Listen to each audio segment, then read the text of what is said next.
नमस्कार दोस्तों, स्वागत है आपके अपने YouTube चैनल स्टडी इंडिया पर। आशा करता हूं कि आप सभी अच्छे होंगे और आपकी पढ़ाई लिखाई भी अच्छी चल रही होगी। तो दोस्तों, सबसे पहले मैं शुभकामनाएं देना चाहता हूं जो एग्रीकल्चर सुपरवाइजर की तैयारी कर रहे थे बच्चे, उनको बेस्ट ऑफ लक मेरी तरफ से। और बढ़िया सा पेपर करके आओ और उसके बाद अपनी वापिस से तैयारी स्टार्ट कर दो, क्योंकि आपके लिए गुड अपॉर्चुनिटी है। क्योंकि इसमें पार्ट बी में ओनली एनिमल हस्बेंड्री आएगी और आपकी पढ़ी हुई है, आपको सिर्फ राजस्थान जीके और साइंस पढ़नी है।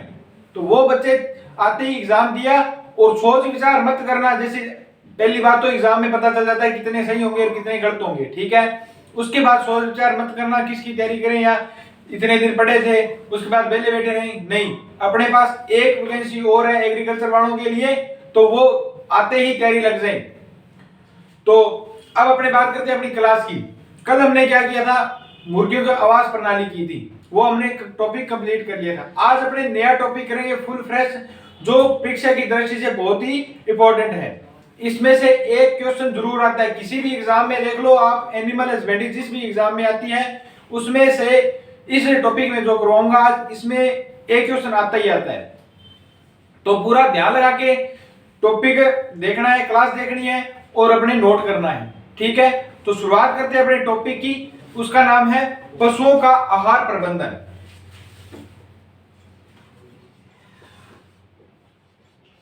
पशुओं का आहार प्रबंधन।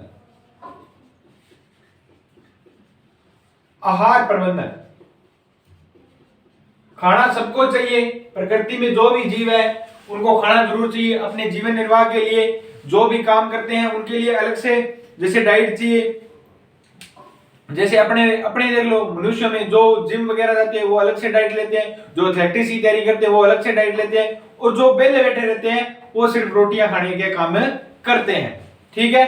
अपने को वो नहीं बनना, अपने बढ़िया से जीवन निर्वाह करना है नौकरी लग के। तो मेनली बात अपने आहार की, पशुओं के बारे में बात करेंगे, ठीक है। तो पशुओं को भी आहार की जरूरत होती है। जैसे दूध उत्पादन देते हैं, दूध वाली गाय है उसके लिए अलग आहार की, उसके लिए दाना अलग होता है, चारा अलग होता है।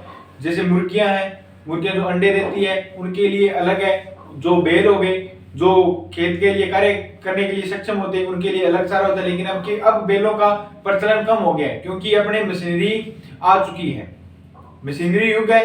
क्योंकि अब सारे कार्य क्या होने लगे हैं, ट्रैक्टर वगैरह से होने लगे हैं, तो बैलों का कार्य कम हो गया, इसीलिए ये गलियों वगैरह में फिरते रहते हैं, ठीक है। तो आहार प्रबंधन में अपने बात करते हैं, इसमें कुछ टर्म्स करेंगे पहले भी। राशन किसे कहते हैं, संतुलित आहार किसे कहते हैं, या प्रोडक्शन राशन किसे कहते हैं, ये सभी टर्म्स करेंगे। कुछ इंपॉर्टेंट टर्म्स है जो हर एग्जाम में आपके पूछी जाती है। किसी भी एग्जाम में देख लो, राजस्थान के एग्जाम देख लो, चाहे इंडिया की एग्जाम देख लो, एग्रीकल्चर में जिसमें एनिमल हस्बेंड्री जोड़ी गई है, उन एग्जामों में इन टर्म्स से सीधा सीधा क्वेश्चन पूछा जाता है। आप सीधे हेडिंग डाला और नोट करते जाना, ठीक है।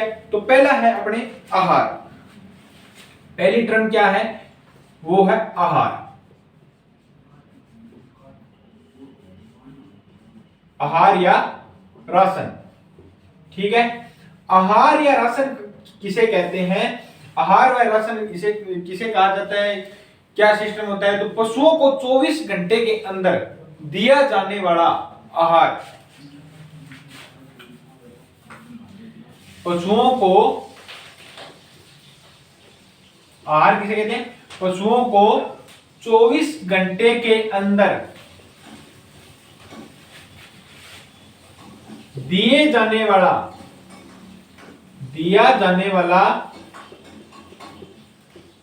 भोज्य पदार्थ क्या कहलाता है, राशन कहलाता है।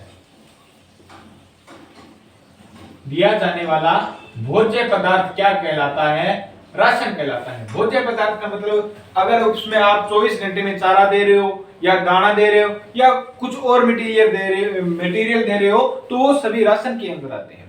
तो पशुओं को 24 घंटे के अंदर दिया जाने वाला भोज्य पदार्थ क्या कहलाता है, राशन कहलाता है। अब इसमें दूसरी टर्म्स क्या है, संतुलित आहार।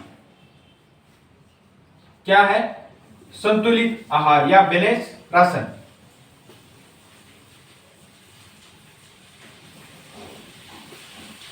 संतुलित आहार या बैलेंस्ड राशन।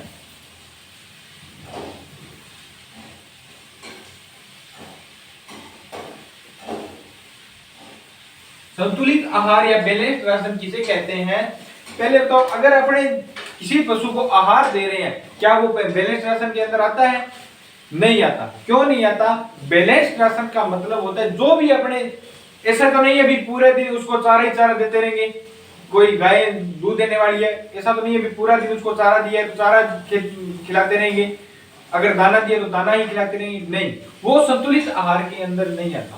संतुलित आहार के अंदर वो आता है जो भी अपने आहार देते हैं वो निश्चित अनुपात में होना चाहिए, निश्चित अनुपात में होना चाहिए, मतलब उसमें भोज्य पदार्थ है वो निश्चित अनुपात में होना चाहिए। जैसे चारा दे रहे हैं तो उसके साथ दाना भी होना चाहिए, क्योंकि गाय दूध देने वाली है।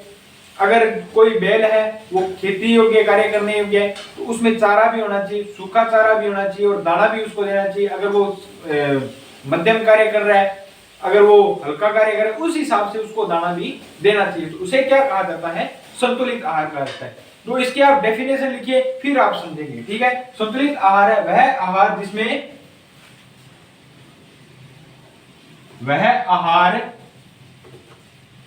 जिसमें सभी पोषक तत्व, जिसमें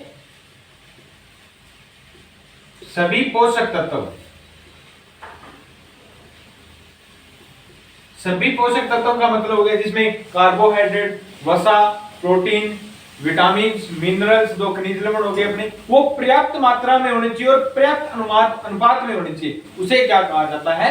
संतुलित आहार कहा जाता है। तो वह आहार जिसमें सभी पोषक तत्व, ब्रैकेट में लिखो, कार्बोहाइड्रेट, विटामिन, प्रोटीन और मिनरल्स और वसा या जिसे क्या कहा जाता है? फैट कहा जाता है, पर्याप्त मात्रा में, पर्याप्त मात्रा में वह निश्चित अनुपात में, पर्याप्त मात्रा में वह निश्चित अनुपात में उपलब्ध हो, निश्चित अनुपात में उपलब्ध हो,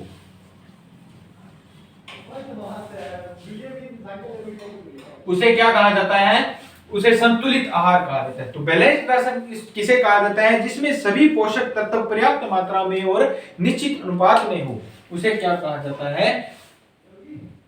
असंतुलित आहार कहा जाता है।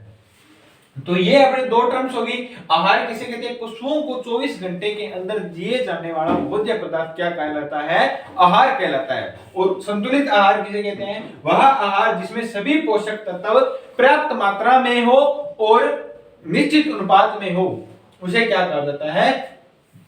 उसे क्या कहा जाता है? संतुलित आहार कहा जाता है। आपके सीधा सीधा क्वेश्चन मैं बताऊं कैसे बनता है।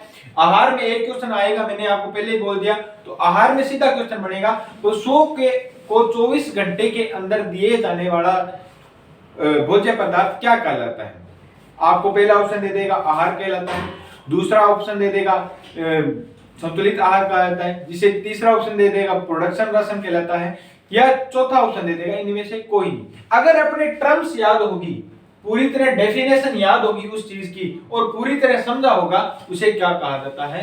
आहार कहा जाता है। तो वो अपने याद होना चाहिए, ठीक है। इसीलिए मैं आपको शुरुआत में 0 से लेकर चल रहा हूं ताकि कुछ भी छूटे नहीं। तो ये आपने नोट कर लिए। अब अगली टर्म्स है अपनी जीवन निर्वाह आहार, या जिसे क्या कहा जाता है? Life maintenance ration.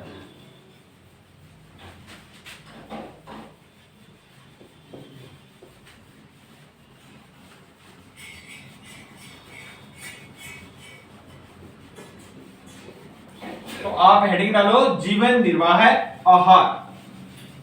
क्या हेडिंग डालोगे? जीवन निर्वाह आहार, या इंग्लिश में क्या कहते हैं? Life maintenance ration.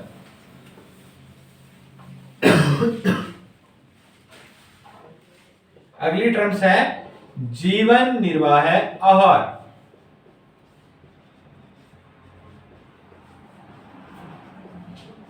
या जिसे क्या कहा जाता है इंग्लिश में? लाइफ मेंटेनेंस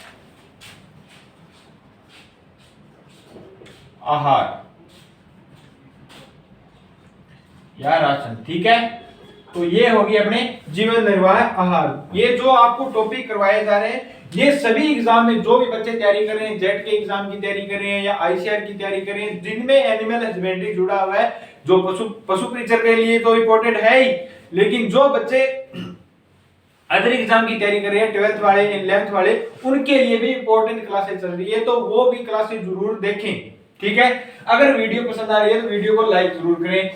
तो लाइफ मेंटेनेंस राशन किसे कहते हैं? जीवन निर्वाह आहार। सीधा सा बात है, आपको लिखा हुआ है जीवन निर्वाह, मतलब जीवन निर्वाह। अगर कोई गाय जैसे दूध दे रही है, ठीक है, तो अपने स्पेशली उसके लिए राशन देते हैं। ठीक है, अगर वो दूध नहीं देती और सीधे मतलब घर पे ही है, ओनली सीधा खाती है पर कुछ नहीं करती, ठीक है, तो उसके लिए जीवन निर्वाह आहार होना चाहिए। ऐसा तो नहीं है अभी वो दूध वगैरह नहीं दे रही तो उसको खाने के लिए कुछ नहीं चाहिए, नहीं, उसको खाने के लिए प्रॉपर देना चाहिए, क्योंकि ताकि उसकी जो बॉडी वेट है वो भी ना घटे और ताकि उसकी चर्बी है वो भी ना घटे, ताकि आने वाले दिनों में वो बीमार ना हो और सुरक्षित रहे।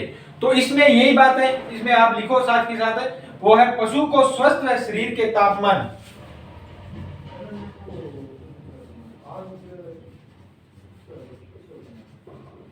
पशु को स्वस्थ व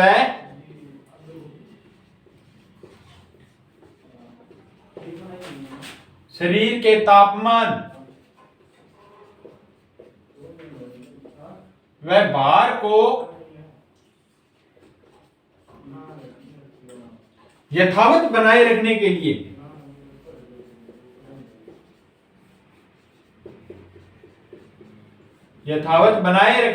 दिए जाने वाला आहार क्या कहलाता है? बनाए रखने के लिए दिए जाने वाला आहार क्या कहलाता है?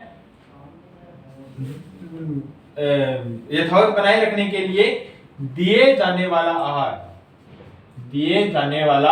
आहार। तो सीधी सी बात है, मैंने क्या बोला आपको? पशुओं के स्वस्थ व शरीर के तापमान व भार को यथावत या मेंटेन, मतलब उनके शरीर को, तो इंग्लिश में सीधा लिखा है मेंटेनेंस का मतलब उनके शरीर के भार या टेम्परेचर, या जो पशु स्वस्थ बीमार है ना हो, इसके लिए उसके भार को या टेम्परेचर को मेंटेन करने के लिए जो आहार दिया जाता है उसे क्या कहा जाता है? जीवन निर्वाह आहार या लाइफ मेंटेनेंस राशन कहा जाता है। नेक्स्ट अपनी टर्म्स है इसमें आहार उत्पादन आहार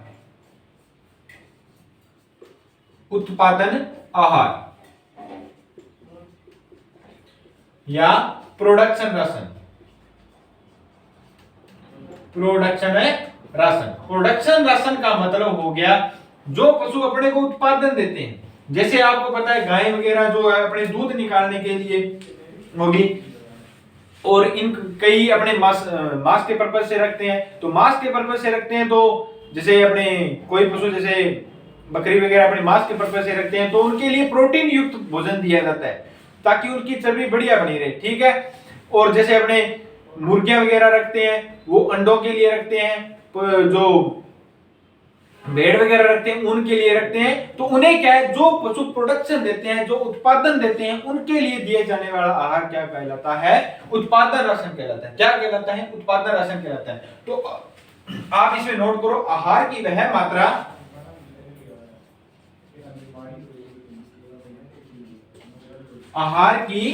वह मात्रा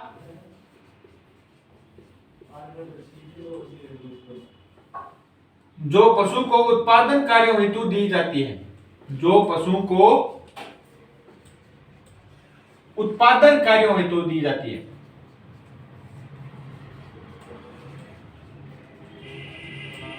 मतलब उत्पादन के हिसाब से, जैसे दूध का, गाय दूध दे रही है उसके हिसाब से अपने अलग चारा देते हैं, अलग दाना देते हैं। सॉरी, उत्पादन कार्यों हेतु दिया जाने वाला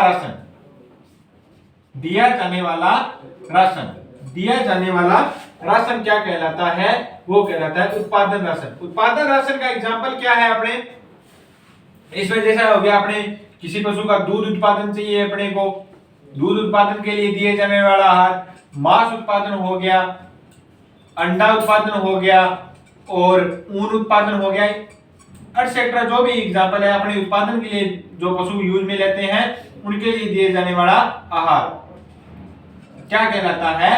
उत्पादन राशन कहलाता है। अब अपने इसमें बात करेंगे उत्पादन राशन के अंदर, मतलब पशुओं के बॉडी वेट पर जो आहार दिया जाता है वो पशुओं के हमेशा बॉडी वेट पर दिया जाता है। जैसे कोई गाय है, उसका वजन 300 किलो है या 3 क्विंटल है, तो उसको 100 किलो वजन पर जो आहार दिया जाता है वो अपने बॉडी वेट पर देते हैं। जैसे अपने को दाना देना है या चारा देना है या शुष्क चारा देना है तो वो उसके बॉडी वेट पर दिया जाता है। तो आहार उत्पादन में बात करेंगे आगे ही, इसमें भी जो पशु कार्य करते हैं उनके लिए अलग, जो गाभिन गाय है उनके लिए अलग, जो गाय दूध देने वाली है वो उनके लिए अलग, जो नर सांड है उनके लिए अलग, जो बैल है उनके लिए अलग। तो इसमें आप ये सभी नोट कर लिया तो इसका स्क्रीनशॉट कर ले लो। अगर नोट नहीं किया, जिसने नोट कर लिया तो वो अपने ध्यान से पढ़ो, ठीक है।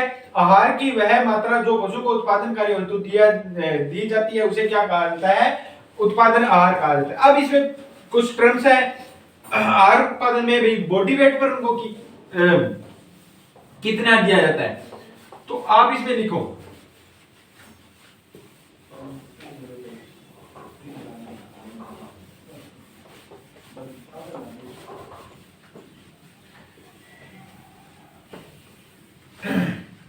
आप इसमें लिखो। जैसे पहले गाय की बात करते हैं, ठीक है।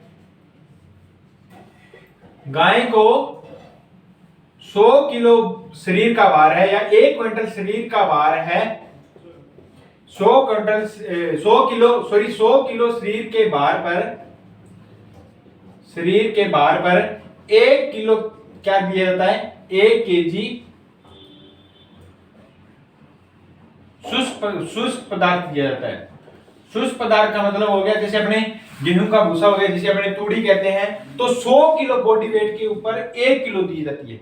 अगर कोई गाय है, इसमें सीधा क्वेश्चन बनेगा, अपने सीधा आपके जो बनेगा वो न्यूमेरिकल के हिसाब से बनेगा। आपको बोल देगा अगर कोई गाय जिसका वजन 3 क्विंटल है या 300 किलो है तो उसको शुष्क पदार्थ कितना चाहिए, तो आपको पता है अभी 100 किलो पर 1 किलो चाहिए, तो उसको 3 क्विंटल की है अगर, तो उसको 3 किलो शुष्क चारा पर टाइम चाहिए, ठीक है। तो 1 किलो शुष्क चारा इतना ही भैंस के है। भैंस को भी कितना चाहिए? भैंस को 100 किलो, सॉरी 1 किलो नहीं 2.5 किलो, ये मैंने दाने वाला लिख दिया। तो 100 किलो शरीर भार पर कितना देना चाहिए? 2.5 किलो शुष्क पदार्थ देना चाहिए, 2.5 किलो शुष्क पदार्थ देना चाहिए। आपके सीधा सीधा क्वेश्चन बनेगा, एक गाय का वजन 4 क्विंटल है या 400 किलो है तो उसको शुष्क पदार्थ कितना चाहिए, तो उसके साथ इंटू कर देना, उतना ही चाहिए। अगर अपने को क्विंटल में दे रखा है तो क्विंटल में देखना है, और किलो में दे रखा है तो किलो में देखना है, ठीक है। भैंस को 100 किलो वजन पर 100 किलो शरीर के भार पर कितना देना चाहिए? 3 किलो शुष्क चारा देना चाहिए। कितना? 3 किलो शुष्क पदार्थ देना चाहिए, ठीक है। शुष्क पदार्थ का मतलब मैंने आपको बता ही दिया, या जो गेहूं की भूसी वगैरह हो गया, चावल का हो गया, तो वो दिया जाता है। तो गाय को 100 किलो शरीर के भार पर कितना दिया जाता है? 2.5 किलो, और भैंस को 100 किलो भार पर कितना दिया जाता है शुष्क पदार्थ? वो दिया जाता है 3 किलो। कितना दिया जाता है? 3 किलो। आप ये नोट जरूर करना और इसको याद रखना, क्योंकि इस पर जो न्यूमेरिकल आएगा वो सीधा न्यूमेरिकल के हिसाब से पूछेगा, ठीक है। अब आगे बात करते हैं जो गाय दूध देने वाली है, ठीक है। भाई गाय दूध देने वाली है, उसको कितना चाहिए, दाना कितना देना चाहिए, वो अपने बात करते हैं, ठीक है। अब इसमें लिखो आगे अपने दूध देने के लिए, दूध के लिए कितना चाहिए राशन।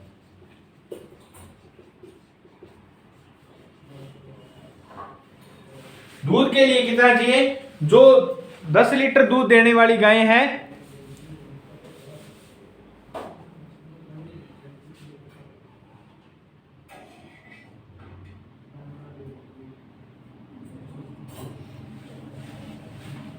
अगर पहले गाय की बात करते हैं,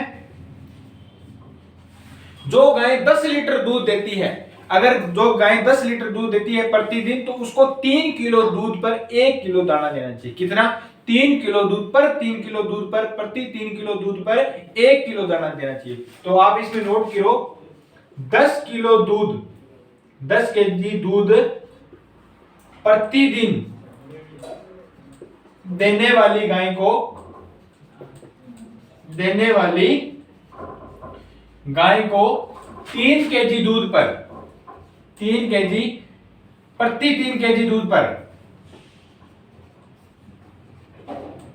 प्रति 3 केजी दूध पर कितना दाना देना चाहिए? 1 केजी दाना देना चाहिए। ठीक है, 1 केजी दाना देना चाहिए। अगर कोई गाय 10 से 20 किलो के अंदर दूध दे रही है, मतलब 10 से 20 किलो का मतलब हो गया, अगर कोई गाय 15 किलो प्रतिदिन दूध दे रही है, 12 किलो दे रही है, या जो 17 किलो दूध दे रही है, 18 किलो दे रही है, मतलब 10 से 20 किलो के अंदर प्रतिदिन दे रही है, तो उसको 2.5 किलो दूध पर कितने 2.5 किलो दूध पर 1 किलो दाना देना चाहिए। तो प्रतिदिन ये आगे लिखा है, सीधा लिखो, प्रति 2.5 किलो दूध पर कितना देना चाहिए? प्रति 2.5 किलो दूध पर 1 केजी चारा एक केजी दाना देना चाहिए। अगर कोई गाय 20 किलो से अधिक या 20 केजी दूध देती है, 20 केजी से अधिक दूध देती है, अगर कोई जैसे अपने होलिस्टिन फ्रीजियन गाय है, वो लगभग 25 लीटर के एक टाइम का दूध दे दे, मतलब दोनों टाइम का दूध 25 लीटर दे देती है प्रतिदिन में, तो जो गाय 20 लीटर से अधिक दूध दे रही है, तो उसको 2 किलो दूध पर कितना दाना देना चाहिए? 1 किलो दूध पर 2 किलो दूध पर। अगर 20 किलो दे रही है तो पर 2 किलो दूध पर प्रति 2 केजी दूध पर कितना देना चाहिए?